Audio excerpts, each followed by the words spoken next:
নমস্কার, খাই খাই রান্নাঘরে সবাইকে স্বাগত জানাই। আজকের রেসিপির জন্য যা যা সবজি লাগছে, প্রথমেই আলু, কুমড়ো, বেগুন, রাঙা আলু, শিম আর মেন লাগছে লাউ শাক। প্রথমে আমি আলুর ছোকলাটাকে ছুলে নিচ্ছি। এবার আমি আলুটাকে কেটে নেব।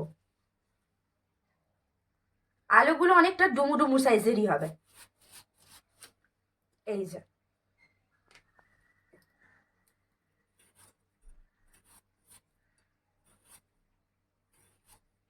এই যে এরকম দেখতে হবে।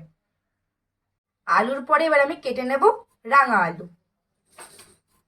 এবার আমি রাঙা আলুর ছোকলাগুলোকে ছাড়িয়ে নিচ্ছি। রাঙা আলুটাকেও আমি ডুমু ডুমু মতন কেটে নেব, যেমন করে আমি আলুটা কেটেছিলাম।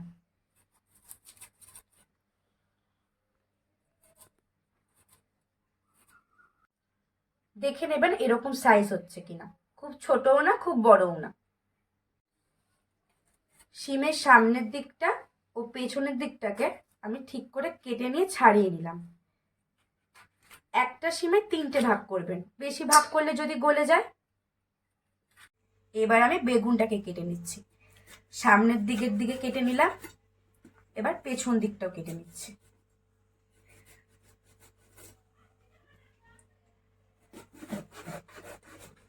আমি একটা বেগুনে 4 ভাগে ভাগ করছি।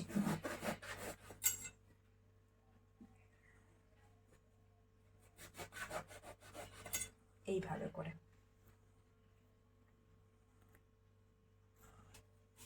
এবার আমি কুমড়োর ছোকলাটাকে ছাড়িয়ে নিচ্ছি।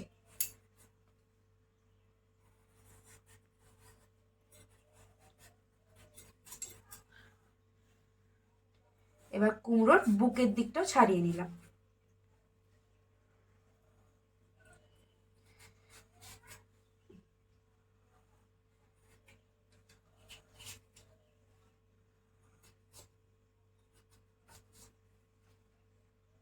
এই ধরনের পিস করবেন, দেখবেন গলবেও না তাহলে। এবার রেসিপির সব থেকে মেন জিনিসটাই চলে এসছে, লাউ পাতা। আপনারা চাইলে ডাঁটাটাও দিতে পারেন, কিন্তু আমি পাতাটাই দেব। একটা পাতাকে আমি 2 ভাগে ভাগ করে নিচ্ছি। যদি ছোট পাতা হয় তাও 2 ভাগেই ভাগ করে নেওয়ার চেষ্টা করবেন। এই যে 2 ভাগে ভাগ করে নেবেন। আপনারা তো অনেক কিছুতেই লাউয়ের ডাঁটা দিয়ে লাউ শাক খেয়েছেন, কিন্তু এক এক সময় পাতাটা দিয়েও একবার খেয়ে দেখবেন, আশা করি আপনাদের ভালোই লাগবে।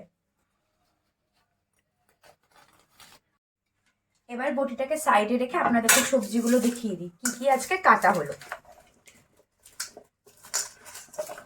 এই যে সবজিগুলো, আর এই যে হলো লাউ পাতাটা। এবার আমি সবজিগুলোকে ধুয়ে নেব।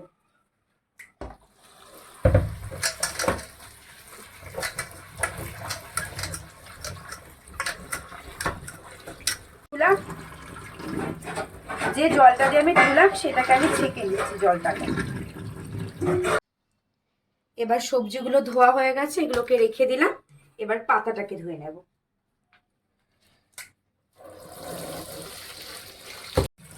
এবার পাতাগুলোকে আমি একটা একটা করে ভালো করে ধুয়ে নিচ্ছি।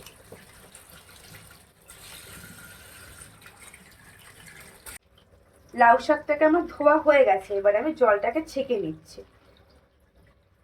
এবার আমি সবজি থেকে বেগুনগুলোকে আলাদা করে নিচ্ছি, কারণ আলুগুলো তো আগে থাকতে ভাজা হয়ে যাবে, কিন্তু বেগুনটা কি হয় গলে যাবে। এরকম সাইজের আমি একটা আদা নিয়ে নিয়েছি, এবার এটাকে আমি ঘষে নেব। এবার আমি কিছু পরিমাণে লঙ্কা নিয়ে নিয়েছি, লঙ্কাগুলোকে মাঝখান থেকে চিড়ে দিচ্ছি কাঁচির সাহায্যে, কারণ একটু ঝাল না হলে কোনো রান্নাই ভালো লাগে না আমাদের বাঙালিদের।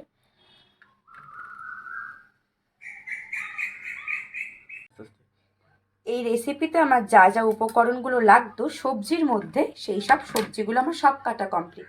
এবার আমি গ্যাসটাকে অন করে নিয়ে কড়াইটা বসিয়ে নেব। এই যে এবার আমি গ্যাসটাকে অন করে নিলাম। এবার কড়াইটাকেও বসিয়ে দিচ্ছে। কড়াইটা গরম হওয়ার পর তাতে আমি পরিমাণ মতো সর্ষের তেল দিয়ে দিলাম। তেলটা গরম হয়ে যাওয়ার পর অল্প পরিমাণের আমি 5 ফোড়ন দিয়ে দিলাম।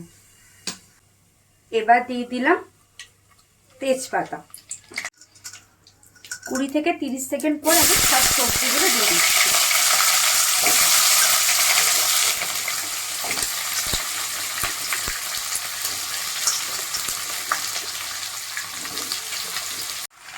সবজিগুলো দেওয়া হয়ে গেছে আমার। এবার আমি নিচ থেকে সব সবজিগুলোকে ওপর দিকে নিয়ে আসছি, কারণ একদিকেই নয়তো লেগে যাবে।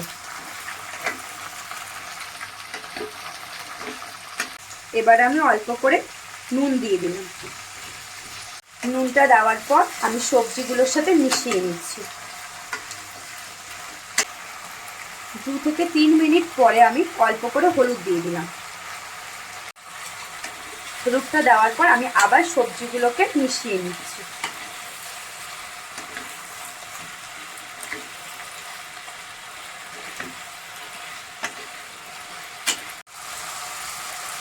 এবার আমি ঘষে রাখা যে আদাটা ছিল সেটা দিয়ে দিলাম। আদাটার পরে আমি লঙ্কাগুলোকে দিয়ে দিলাম। এবার আমি সবকিছুকে একসাথে মিশিয়ে নিচ্ছি। এবার আমি পরিমাণ মতন জিরে গুঁড়ো দিয়ে দিচ্ছি। জিরে গুঁড়োটাকে দিয়েও মিশিয়ে নিলাম। রান্নাটাতে একটু জল লাগতো, সেটার জন্য আমি কাঁচা জল না গরম জলটা ব্যবহার করছি। তাহলে কি হবে, রান্নার স্বাদটা দ্বিগুণ। সবজিগুলো সেদ্ধ হওয়ার জন্য আমি গ্যাসটাকে সিম করে নিয়ে ঢাকা দিয়ে রাখছি। তাহলে 5 থেকে 6 মিনিট ঢাকা দেওয়ার পরে আমি ঢাকাটাকে তুলে নিচ্ছি। ঢাকাটা তুলে নেওয়ার পর সবজিটা অনেকটাই নরম হয়ে এসেছে। সবজিগুলো নরম হয়ে আসার পর এবার আমি বেগুনগুলোকে দিয়ে দিচ্ছি।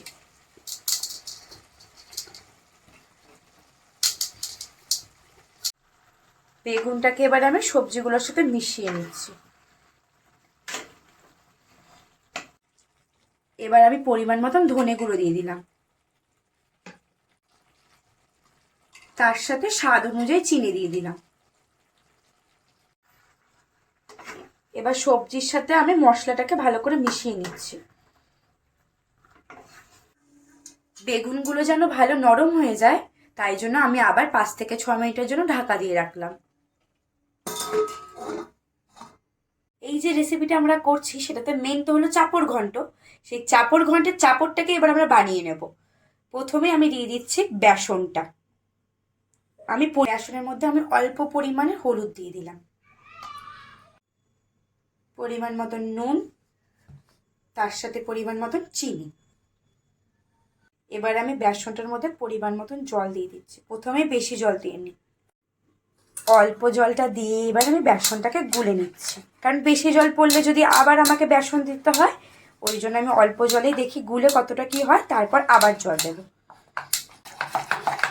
এই যে আমি এইভাবে করে জলের সাথে বেসনটাকে মিশিয়ে নিলাম। এই দেখুন এরকম হবে ব্যাটারটা, বেশি পাতলাও না বেশি আবার ঘনও না। 5 থেকে 6 মিনিট পর আমি ঢাকনাটাকে তুলে নিচ্ছি। 5 থেকে 6 মিনিট পর যখন আমি নামালাম ঢাকনাটা, দেখলাম বেগুনগুলো গলে এসেছে। এরপর আমি লাউ পাতাগুলোকে দিয়ে দিচ্ছি।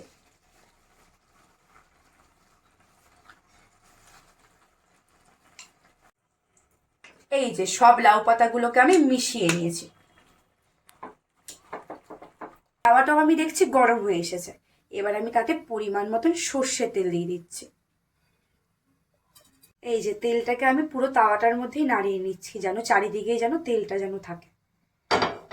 আপনারা দেখতেই পাচ্ছেন তেলটা থেকেও ধোয়া উঠছে। এবারে আমি চাপড়ের জন্য ব্যাটারটা দিয়ে দেব।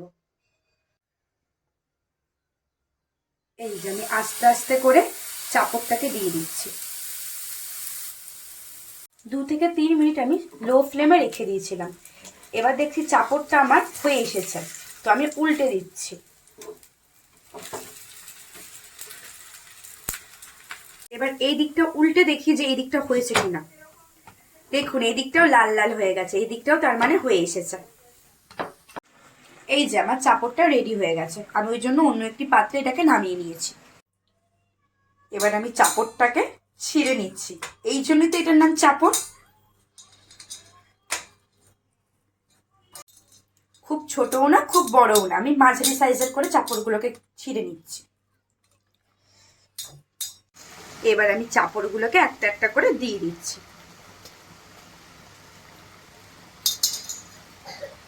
এই যে চাপড়টা আমার দেওয়া হয়ে গেছে, এবার আমি তরকারিটার সাথে চাপড়টাকে মিশিয়ে নিলাম। এই যে এবার আমি দিয়ে দিচ্ছি ঘি।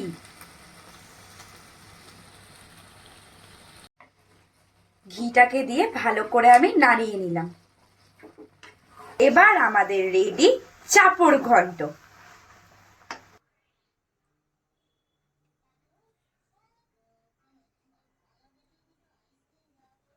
এই চাপড় ঘন্ট হলো আমাদের বাঙালিদের একটা অন্যতম রেসিপি, যেটা আমরা ঠাকুমা কিংবা দিদিমার থেকে জানতে পেরেছি।